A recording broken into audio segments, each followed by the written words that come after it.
welcome to the YYC Soccer Podcast. My name is Jason Kmet, and my co-host is Scott Strasser. Hey, Scott. Hey, Jason. How you doing? Pretty good. I'm really looking forward to doing the podcast because right prior to this, I was working on taxes. So I would much rather talk about soccer than trying to navigate medical expense deductions. Yeah, I hear you there. My wife and I were going over our taxes on the weekend during our son's nap, and I remember thinking, this is a waste of a nap. You know, we get an hour and a half, 2 hours of freedom. Why are we doing our taxes?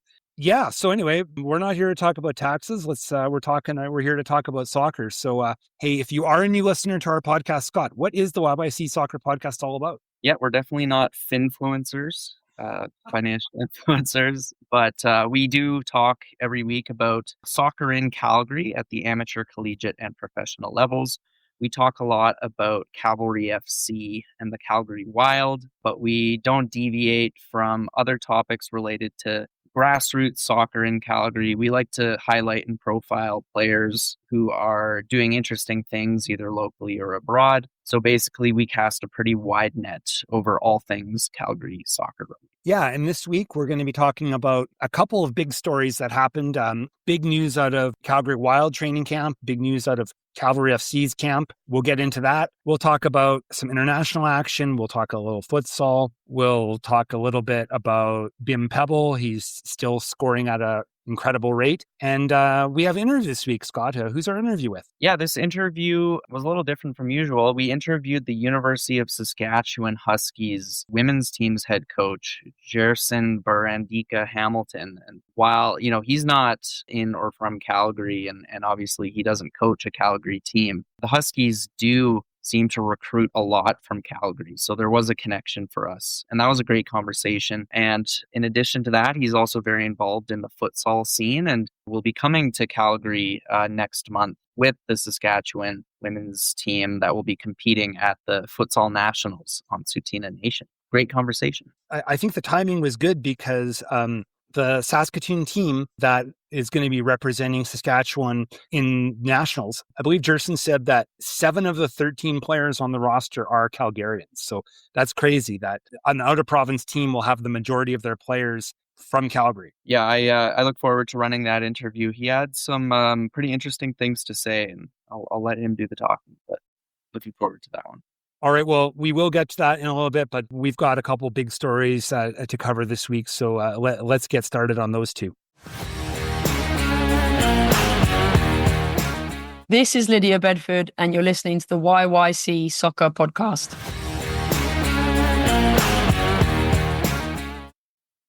All right, Jason, I think we definitely have to lead tonight with the news that broke, I believe it was Monday or Tuesday, that Lydia Bedford has resigned as head coach of the Calgary Wild to become the new head coach of the England U23 women's program in her native country. And she will be replaced, at least on an interim basis, by former lead assistant for the Wild, Sinead McSherry. Yeah, big shocker. I don't think any of us saw this coming. Seemed to come out of the blue. You know, training camp has been on. As far as we knew everything was going as usual, and then this news kind of dropped out of nowhere. Yeah, definitely. It definitely came out of nowhere, but I had always felt, Jason, that Lydia was not going to be around for that long for various reasons. Obviously, you know, she came here from England, and when we met her and interviewed her for the first time, she mentioned how I believe it was her mother was having some health problems. I think maybe a cancer diagnosis or some kind of health scare. And when she mentioned that, I just had this feeling in the back of my mind that depending on how that goes, maybe she would go back home sooner rather than later. But you know, after the first season and in the lead up to the sophomore campaign, it did feel that she was going to be here for year 2. So in that sense, to me, this press release did come as quite of a surprise. First thing I want to say is I realize this is probably a total dream job for Lydia Bedford, and, you know, congrats to her on getting it, wish her the best. But for looking at it from the lens of being someone that watches the Calgary Wild, I think that the timing on this is just really, really, really bad. This team is essentially Lydia Bedford's team. Last year, there was a sporting director, Alex Brush, but, you know, very quietly, she was removed from that position at the end of the season. And really, like, Lydia Bedford was on the top of the pyramid for the Wild. And when you look at football operations in the way of, recruiting and everything else, hiring of assistant coaches and all that other involvement, like, it was all running through her. So essentially, where we're at right now is this is a team that is basically assembled for the season, has gone through a good chunk of their training camp, and now with training camp more than half over, they've got to figure out what the plan is here going forward. Yeah, you're right. The timing is pretty brutal. 6 weeks or less before the first game of the season. It's thrown the squad probably into a state of disarray, maybe. We'll see how it shapes up with Sinead McSherry taking over head coaching roles. Obviously, most of the squad will be very familiar with her because she was there last year and was involved as Bedford's assistant. At least it's not a brand new face coming on board and making a lot of changes. But I think you're right in the sense that you don't want to be replacing your coach in preseason, especially, if you think about it, a lot of these players probably got the news while they were away on international leave. For sure. Scott, it's the opening match of the season. Will they have a new coach or will they still be on their interim coach? I think Sinead McSherry will be coaching that game. As for how long into the season before they maybe do hire a new head coach, I can't say for sure, but I think 6 weeks is way too tight of a turnaround to find a new head coach. I agree. And I think that here's my thought process on this right now.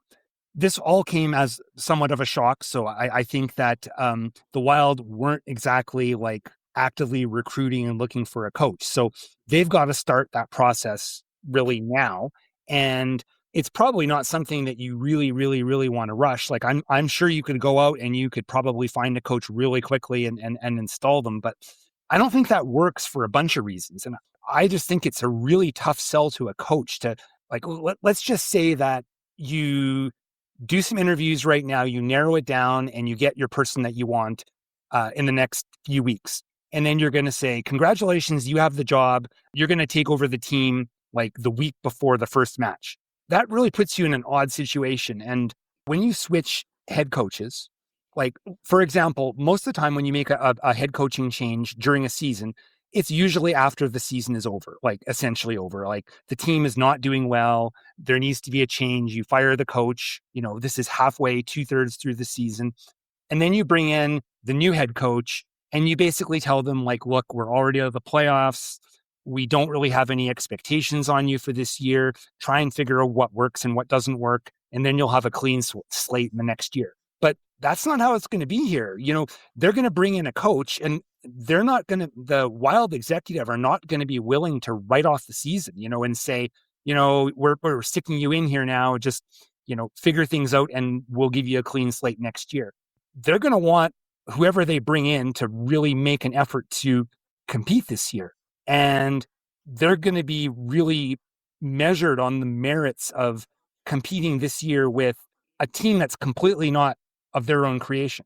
Yeah, no, and I think when you do see those mid-season coaching changes, oftentimes a lot of clubs do see like a new coach bump in terms of they improve their performances in the immediate term, whether that's because players want to impress the new boss or just the change. But in terms of this scenario, I don't know if that's the case because we haven't played any games yet. So it does, as mentioned, throw the squad into a state of disarray. I think a lot of players knew what Lydia Bedford expected of them, or they knew where they stood in terms of, am I going to play a lot? Am I going to be a starter? Am I going to be coming off the bench a lot? And with a new head coach, even if they are familiar because she was there last year and most of these players are coming back, I think that question starts to be asked again, right? So I don't think it's positive news. I don't want to say that it's going to be bad because maybe it won't. Maybe it'll be a really positive thing. But for a team that, finished outside of the playoffs in 2025 and probably desperate to climb a few spots up the table this year, it's not a great state of being this close to the season kicking off. So I'm going to make my prediction about what I think is going to happen here, Scott.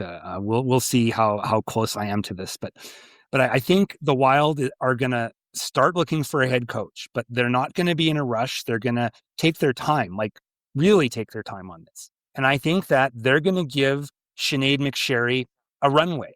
I think they're going to let her start the season. I think they're going to let her be the head coach for the first half dozen games and see where it's going. See what she can do with this team that she helped Lydia Bedford create. If it's working, they won't mess with it. They'll leave her in that role for the rest of the year. They won't hire anybody new. But if after like 4 to 6 games and it's just not working, well, then at that point, I think all those interviews they did and all that prep they did, they'll make the call and say, "Hey, you want the job? And we'll bring you in prior to the summer transfer window. You can make some changes, see what you can do, and then we'll go from there." Yeah, I guess that's probably a fair prediction. Now, I guess we should, Jason, I don't think we mentioned some of the details around Sinead McSherry. I do recognize her, but I don't think I talked to her last season. But I guess we could mention some of her credentials, some of her past positions. Like Lydia, she is originally from England. And as we've mentioned, she was the Wild's lead assistant coach last year. But before that, she'd spent a lot of time in the NCAA system, Division III in the U.S. with a team in upstate New York, and was head coach of that team, which is St. Lawrence University, for 6 years from 2018 to 2024. Yeah, I get the impression that the team was pretty good, but this wasn't, like Penn State, University of Memphis, LSU. It was a relatively small school in Division III. She seemed to have a pretty solid record there overall. And but yeah, and I'm not exactly sure what her original connection was to Lydia Bedford. I know they're both English, but she is an experienced coach, and I guess she'll know this team well, and she'll know the systems, and I guess she's gonna have to pick this up and run with it and see what happens. Yeah, and before her stint with St. Lawrence University, she was with another Division III program called Hamilton College on the coaching staff there, and she helped guide that team to an NCAA Division III championship in 2017, or to the NCAA Division III championships in 2017, and 3 of her players earned second team All NESCAC honors. Before that, she was a lead soccer school coach with Manchester United in England from 2010 to 2014, one of about 20 staff members selected to attend the Manchester United Premier Cup in China. Cool. All right, Jason, and while we're still talking about the Wild's coaching roles, I guess we could add that they have hired a new director of football operations, Caitlin Pavone. Yeah, so this was included in I think that same press release. I wanted to just mention something because I think it might have been something that we talked about in an earlier episode. But last year, Alex Brush was the sporting director, or I can't remember. I think her title was something to that effect.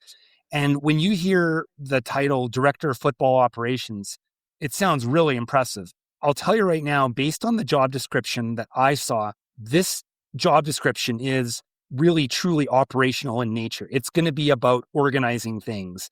This person is not going to be in charge of leading the search for the new head coach. I did a little bit of looking around about and to just get a bit of an idea of Caitlin Pavone's background, and here's what I found. She comes from Atletico Ottawa, but here I'll encapsulate the last few years for her. So she played college soccer at Algonquin College in Ontario in 2023. And that summer before she played, she was a volunteer assistant with Atletico Ottawa. She was the assistant to the equipment manager.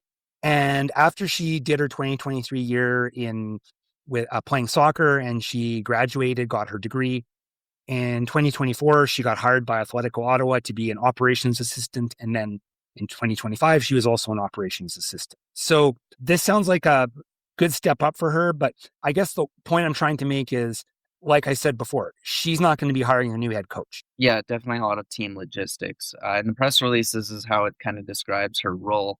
As Director of Football Operations, Pavone will lead and manage all operational aspects of the club's soccer activities. A key member of the technical leadership team, she will oversee first team soccer operations, support and coordinate operational staff, volunteers and service providers, and ensure the club meets operational requirements with the Northern Super League, Canada Soccer, and FIFA.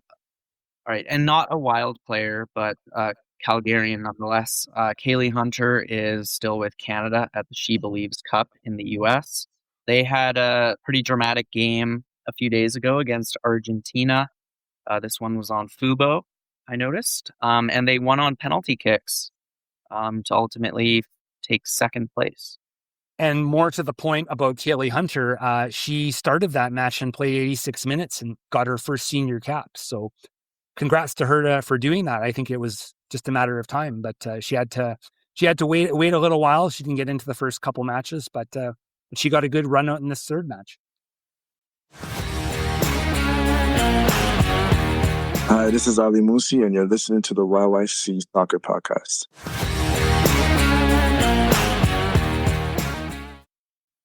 All right, we had one big story out of the Calgary Wild this week, and we have one big story coming out of Cavalry FC, and that is that Ali Musse has re-signed with the club. He had been a free agent, and he's now penned a new 3-year deal and rejoins Cavalry FC like a few weeks prior to their first match. Yeah, the question mark has been removed. I think you and I have been questioning what was going to happen with Ali Musse since January. I think you were under the impression he was likely to return, and I was predicting that he was going to join a new club somewhere else. But it looks like you were right on this one, Jason. Kudos. Great news for Cavalry fans, obviously. Ali Musse is probably one of the club's best ever players, and on his day, he is virtually unplayable, right? Like he's probably one of the best players the CPL has had. So it's great to have him back from that perspective. And, I got to give a shout out to the social media team for how they revealed this. I thought it was really cool the way that they announced it. I saw this, I think it was actually on the CPL's social media, not Cavalry's. It was like a TV showing his goal against Atletico Ottawa, the one where he stole the ball on the wing and beat 3 players and then smashed it past, presumably Nate Ingham. And it just showed his silhouette sit down in front of the TV to watch that goal. And then it showed him from the side, and then he kind of turned to the camera and said, "Let's do it all over again." And I thought that was just a pretty badass social media announcement. Pretty creative. Yeah, I would agree. And Jason, we used his bumper last week, and I think we had an inkling that this announcement was coming. I had a pretty good feeling it was likely to happen. I had no confirmation or no specific knowledge, but it seemed like it. And I think I mentioned in an earlier episode, every day that he didn't sign somewhere else, I just think it made it more likely he was going to return to Cavalry, because I think it just turned into a situation for him where he's 30 years old and this is going to be his last really big contract. Like maybe he's going to play more than 3 years potentially. But if he signs a new contract 3 years from now, as a forward, he'll kind of be like already in his twilight of his career.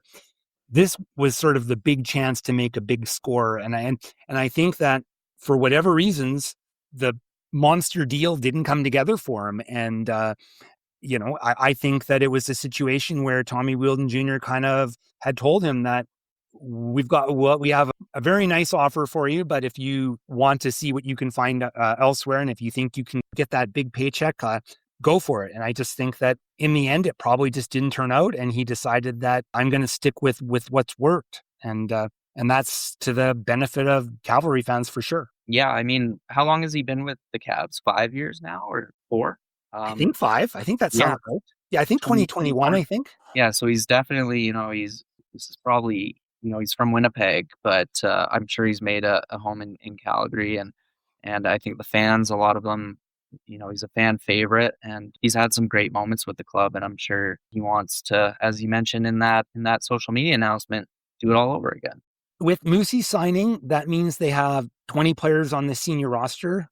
That doesn't include James McGlinchey, because he's in that exceptional player category, and it doesn't include the U Sports players that will eventually get signed. So really 3 roster spots left. I don't have any real specific insight about if those spots are all going to be filled by the beginning of the season or not.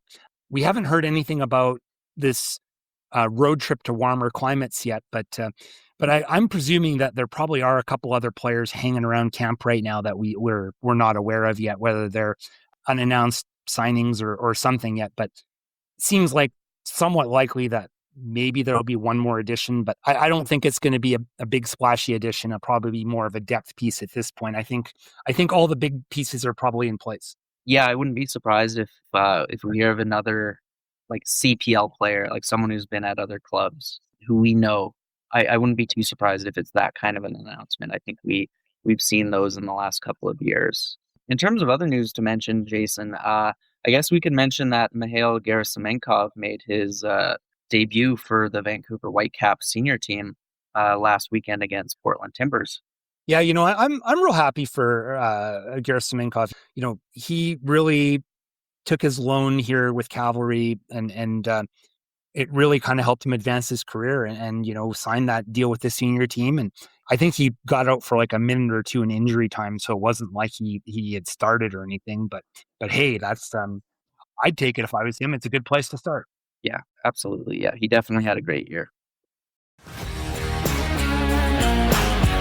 Hello, everyone. My name is Jerson Barandica, and you're listening to the YYC Soccer Podcast. So, Jason, I think now we can run that interview with Jerson Barandica-Hamilton.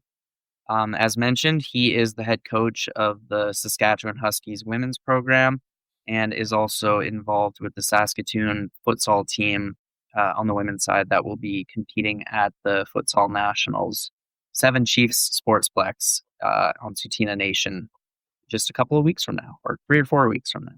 So let's run that interview now. I'd like to welcome Jerson Barandica-Hamilton to the podcast. Jerson is the head coach of the University of Saskatchewan women's soccer team, and he is also involved in the Saskatchewan team that will be showing up at the Nationals for futsal in Calgary in April. Welcome to the podcast, Jerson. Yeah, thanks for having me, guys. Excited to share about the futsal journey and the landscape of futsal here in Saskatchewan. Since we are a podcast all about soccer in Calgary, I think, the one thing which really caught our attention, I think, is just how many Calgarians you have on the roster. And how did this all start? Like, what's your connection that recruiting in Calgary became like such a big thing? Yeah, it's a great question, Scott and Jason. And so I became the head coach for the University of Saskatchewan in 2014. I came to Canada. I'm originally from Mexico, and I came to Canada having played professional for 3 years after high school, and I wanted to do my schooling in Canada. My mom's Canadian, so I have that nationality, and I wanted to get a sense of my Canadian roots. So I came to Saskatchewan and did my degree in engineering and played 5 years for the men's program. This would have been 2007 to 2012 or 11. And then I was an assistant coach for 2 years with the men's. And then the opportunity came up to be the head coach on the women's side. So initially, probably the first 2 or 3 years of our recruiting was really local based.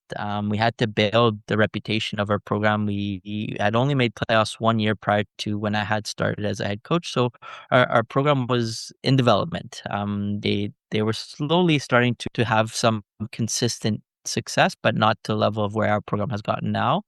And so we initially started building internally because the reality is our reputation wasn't that great. Not a lot of players wanted to come to Saskatchewan to play at the next level. They didn't really know a lot about what our program was all about and what we were doing. And the reality is there's still a lot of bias.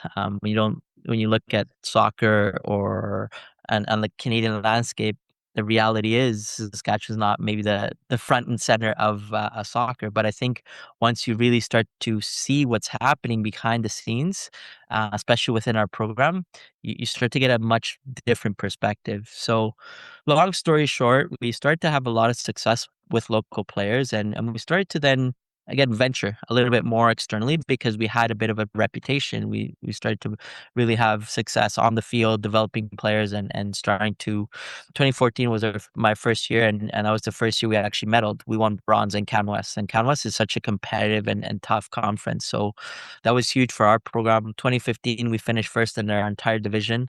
We got to host the final six, so again a huge step for our program. And then 2016 we won bronze again and qualified for a first time for our program to nationals. So those first 3 years having a lot of success back to back, I think really started to change the narrative for our program. And so we started to recruit players out of Calgary, really through just the brand of football that we played. Again, me growing up in Mexico, I have maybe a little bit of a distinct way of wanting to play, very possession oriented, very tactical, and very diverse. And that suited us because it was different. And we found that a lot of the Calgary players had a lot of the specific technical abilities that we were looking for to implement in terms of our style of play. And so we started recruiting players out of Calgary Southwest was the first club that had a little bit of alignment in terms of what we wanted. And honestly, from that point on, a lot of it has been our players having an amazing experience and then sharing those experiences with other players.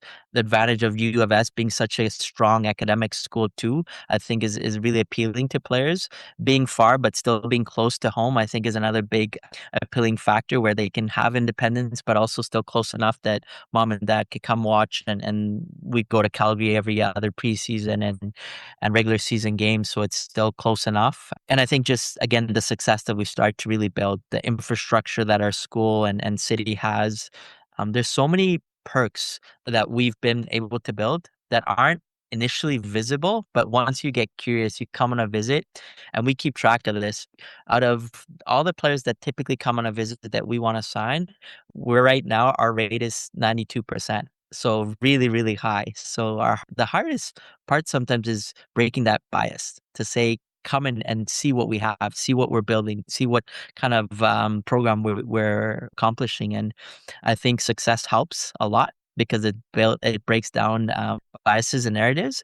And then when kids come in and they see the professionalism of our program, of our training environment, our coaching staff, our infrastructure, and then the success, and you add Saskatoon being a really cool city, like in terms of young, vibrant, don't have to deal with the 1 hour traffic delays that Calgary sometimes has. And so there's a lot of really cool things that I think we've been able to implement within our program, that word of mouth, like players have come and had an amazing experience. And so that really is a trickle effect for more and more players. And we love our Calgary kids. I think for me, the reality, I always say this to anyone, I think Calgary and Ottawa from a density, in my opinion, on the women's side, have some of the most talented players in Canada. Interesting. Cool. Thanks for that, Jerson. I know you mentioned Southwest United, but I think more recently, I think Jason and I have seen a lot of Calgary Villains players go out to Saskatoon. Can you talk about maybe how that has come about? Yeah, totally. So we started with Southwest, and then just again through word of mouth, and a lot of our players,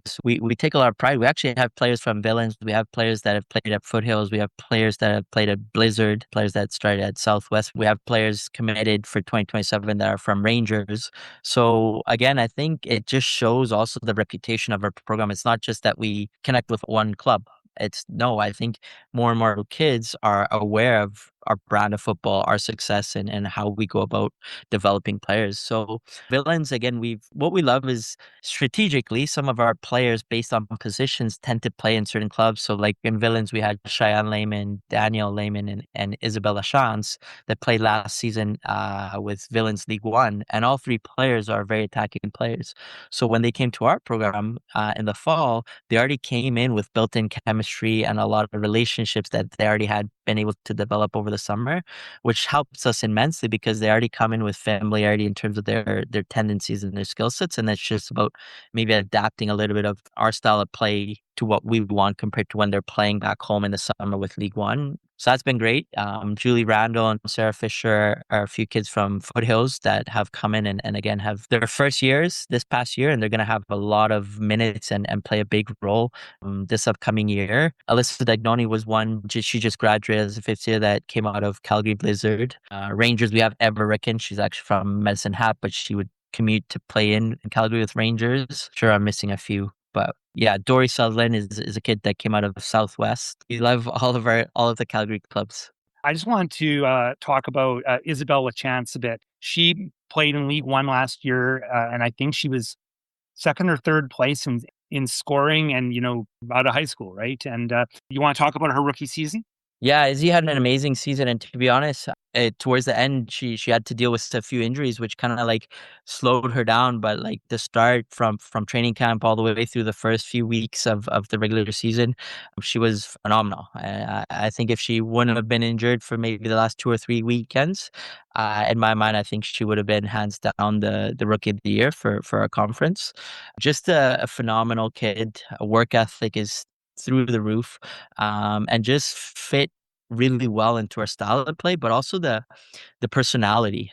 Again, a big part of our program is we still are seen as underdogs, and that's okay. We embrace that role, and when you think of Saskatchewan people, and I know Jason, you're from New York, and you mentioned earlier, they're just really hardworking, humble, blue collar people, and that's what our program is all about. And so we've had a lot of success identifying players that maybe aren't immediately standout players that come into our program and like develop to a whole nother level. Alyssa Dagnoni is a great example. Like she's a kid out of Blizzard that not a lot of programs knew, or not a lot of programs actively recruited. And she had a 5-year career, and she ended up in the top 5 goal scoring charts for our program, and was an all-star and was a top level player that just came in and really worked hard and really aligned with our style of play. And I think Izzy's another kind of player, and we've been very fortunate to kind of identify those types of players that aren't like the wow players that every program wants, but the players that, in my opinion, have a lot of potential that kind of fly under the radar. And I think Izzy is that perfect example. And I think if she stays healthy and she continues to develop and stays humble, there's no doubt in my mind she's going to be a top level U Sport player. She was already all rookie, all Canadian this year, and I know she's just so ambitious. So like, in a few years' time, I'm sure you guys will see her playing at the next level. That there's no doubt in my mind. Jerson, we do want to talk about futsal. So maybe let's shift gears and talk about how Saskatchewan has become kind of that powerhouse in the futsal version of the sport. Yeah, no, I love it, Scott. And I love that you mentioned Powerhouse, because that's how we see ourselves and that's what we want to be. When I first got hired back in 2014, futsal is a big part of my development on an unstructured way, playing in Mexico, playing hours and hours and hours outside. And so I fully believe in the benefits of what it presents, but also there's so many constraints here, the weather being one, access to facilities and infrastructure, the cost of access to facilities, our competitive season being short. So when I first became the head coach, we always wanted to implement futsal as an extension of our season to make it more of a high performance year round program that wasn't just training for the sake of training, but that we could develop different skill sets. And futsal fits our style of play so well. Like we're a program that wants the ball, that really works on dynamic players that are very creative, players that are very flexible and adaptable, and that are comfortable possessing the ball, and futsal brings that out. We're also really good in transitions. We want to, the higher you go in levels, the more important the transitional moments become, and futsal teaches you that.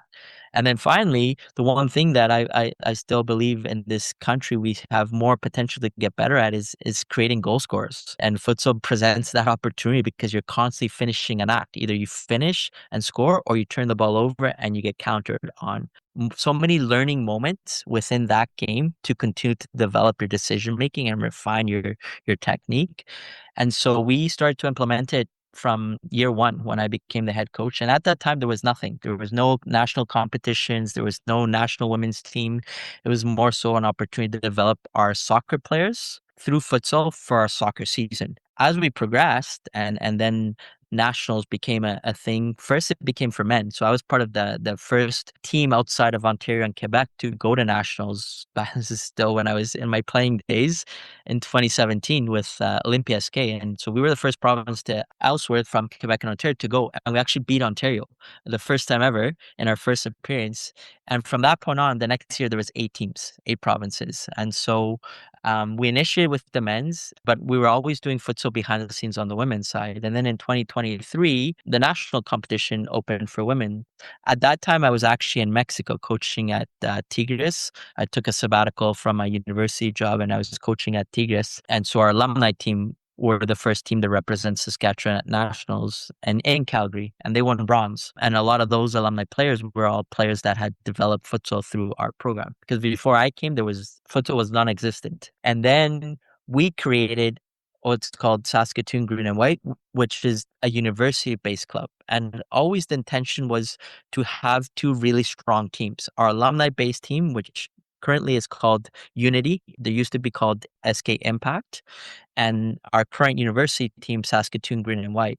And the whole purpose was to organically start to create competition because we didn't have a lot of competition. And so we would train together, we would develop together, and to a point where we now have enough players that there's a league, Saskatoon Futsal League, where there's now 5 really competitive women's teams.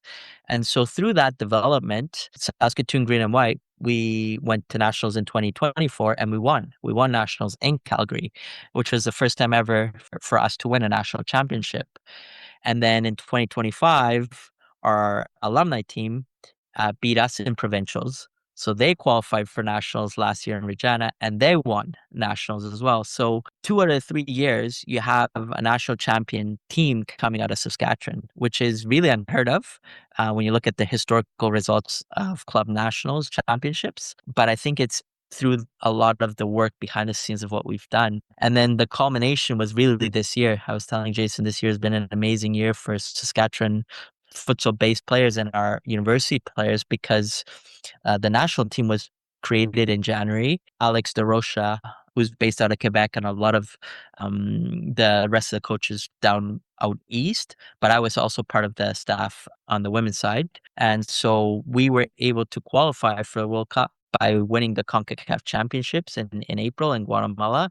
And on that national team for the World Cup, we had 3 of our alumni. So for me, it's been such a cool journey because, I mean, the last time we've had a player on a national team that wasn't futsal based was Kaylin Kyle, and she's already retired, and she actually played 2 years at the U of S. But now we have 3 international caliber futsal players on the national team. So it's come full circle, and now we just beat the alumni and provincials this year, which was a little bit unexpected because they're very, very strong. And we have a lot of young first-year players from Calgary that they're just starting their futsal journey. They performed on the weekend, and so now here we are heading to nationals again in April, out your way to Calgary. Which players from the Calgary area should we expect to see over at Seven Chiefs in April? Yeah, a lot. Honestly, if not, maybe every single Calgary kid, which I think is really cool too. It'll be a cool homecoming for them. So, part of our roster we have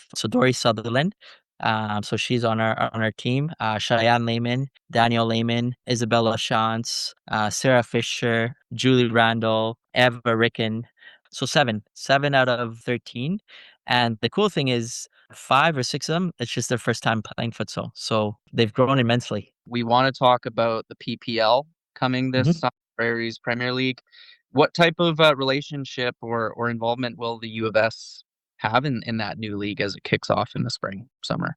Yeah, it's well, first and foremost, I think it's exciting to see it develop. I know it's been a missing platform for exposure for a lot of the Saskatchewan-based players, local players that stay here in the summer.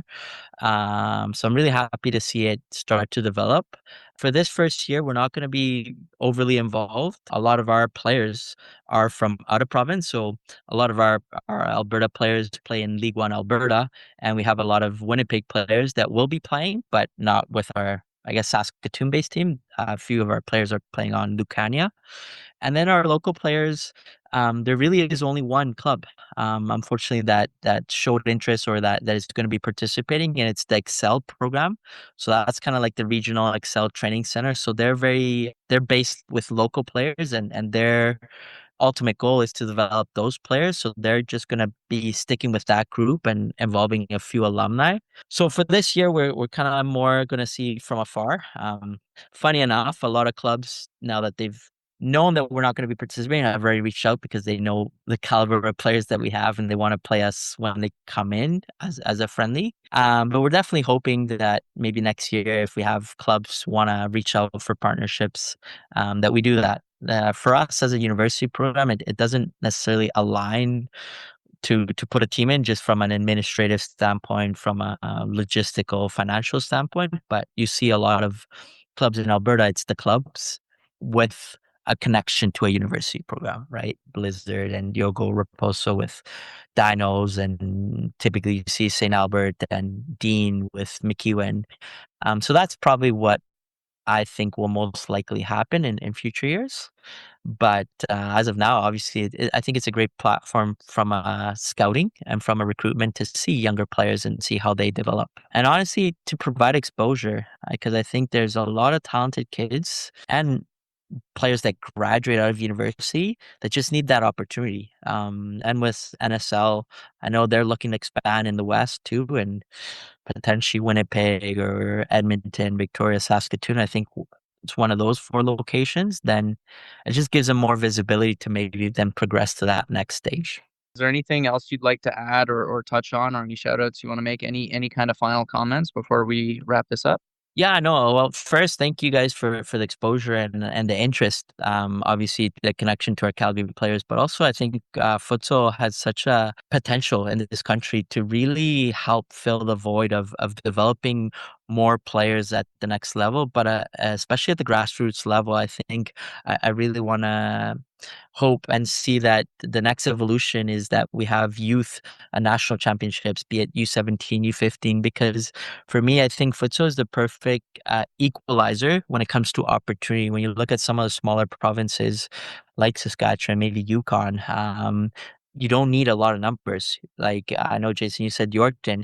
Like Yorkton's a perfect example. They do a lot of futsal now, and they're becoming a really strong club when it comes to futsal because you have 6, 7, 8 kids that are very committed. You can be a very competitive program already. You don't rely on having 12 to 15 players to field the 11v11 team.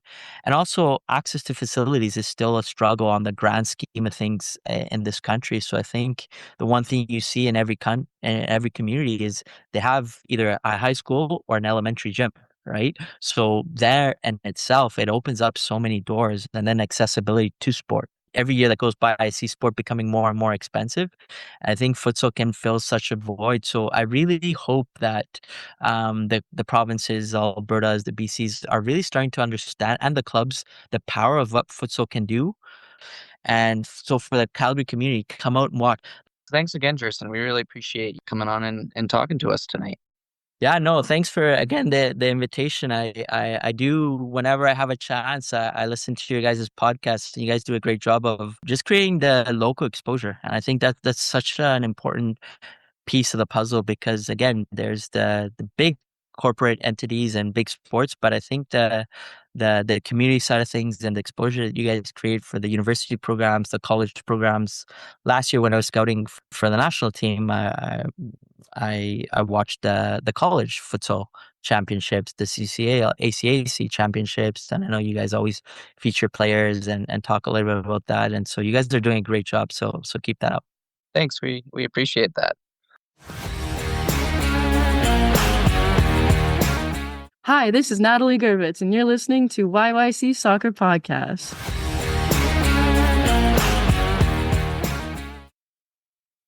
So, segueing, I think quite fittingly from the interview with Jerson, Jason, we can talk about ACAC futsal, final weekend of the regular season. Matches have been held at Ambrose University here in Calgary.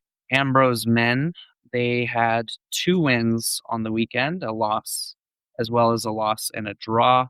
SAIT had 1 win, 1 loss, and a draw.